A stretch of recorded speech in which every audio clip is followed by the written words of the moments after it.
All right, let's talk about some powerful laws here in India. But look, this is not going to be some dry, boring legal lecture. Nope. We're going to unpack these complex acts and turn them into a simple, powerful toolkit, one that you can actually use as a citizen and as a consumer. So let's get right into it. Have you ever been there? You're frustrated, waiting for some government service, and there were just no updates? Or maybe you bought something, it turned out to be totally faulty, and you just hit a brick wall with customer service? Yeah, it's a feeling we all know. But what if I told you there are specific tools designed by law to put the power right back in your hands?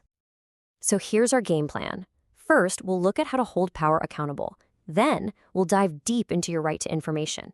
After that, we'll switch gears and talk about your rights when you're the customer, walk through the consumer court system, and then wrap it all up by summarizing the real power you hold as a citizen.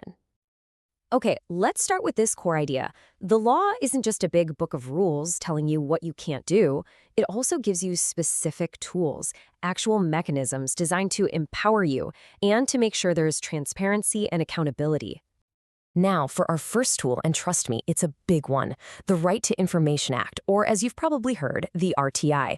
You should think of this as your master key for unlocking government transparency, for finding out what's really going on behind the curtain. You know, this incredibly powerful tool wasn't always there for us. It was back in October 2005 that the government of India passed the RTI Act.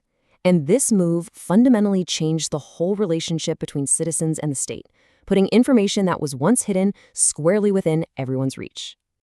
So what is it exactly? Well, the RTI Act is a law that gives every single citizen the power to get information about how government departments work. It's all built on a simple, powerful principle. In a democracy, the people have a right to know. Simple as that. And this is where it gets really practical. With an RTI, you can officially ask why that passport application is still stuck in a pile of red tape. You can demand to know the exact reason a service was denied to you. It's your right to ask, and it is their legal obligation to give you a straight answer.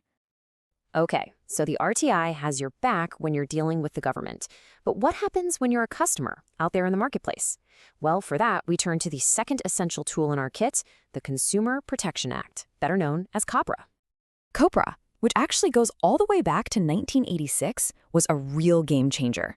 Its whole purpose was to create a special, easy-to-access system just for consumers to solve their problems. It's what's called quasi-judicial, which is just a fancy way of saying it works like a court, but it's way less formal and designed to be much faster. It set up a unique 3-level structure just for you. Let's break down that 3-tier system. The best way to picture it is like a ladder. And here's the thing. You don't always start at the bottom. You step onto the right rung depending on how much your claim is worth. And here are those rungs. At the local level, you've got the district commission. One step up from that is the state commission. And at the very top, for the biggest cases, you have the national commission. See? It's a clear, straightforward path to get things sorted. So how do you know which rung to start on? Well, it all boils down to one key number. Remember this, 1 crore rupees. That figure is the magic number that separates the first level from the second. This chart makes it super simple. If your claim for whatever goods or services is for up to 1 crore rupees, you start at the district commission. If your claim is between 1 crore and 10 crores, you go directly to the state commission. And for anything over 10 crores, your case goes straight to the top, to the national commission. Now listen up, because this is absolutely crucial. What happens if the district commission dismisses your case? Is that it? No way. It is not the end of the road. The system has a built-in right to appeal. This means you can take your case up the ladder to the state commission, and if you have to, all the way to the national commission. So let's pull all of this together. Let's look at the key things that make these tools so powerful, especially now with some really important modern updates that you need to know about. You see, the law doesn't just sit still. It has to evolve. And in 2019, COPRA got a massive update for the digital age. This is huge. It now explicitly covers e-commerce and all your online purchases. The update also brought in a big push for using mediation to settle disputes faster, without a full hearing. So, let's do a final check of our Citizen Toolkit. First, you've got the RTI to demand answers from the government.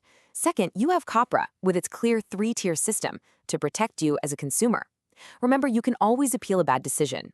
And crucially, this protection now follows you wherever you shop, including online. We've laid it all out. The tools are right there, from questioning a government delay to holding a huge company accountable. They exist to give you a voice and to ensure fairness. So really, the question isn't whether you have power. The real question is, now that you know you have these tools, how are you going to use them?